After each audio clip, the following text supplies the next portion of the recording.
Hey yo, what's up guys? Hari ni kita nak bongkarkan LCD LG G3.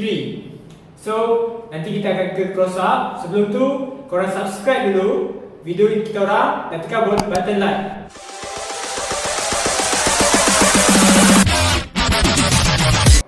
Okay guys, stay tuned, tengok video lepas ni ya.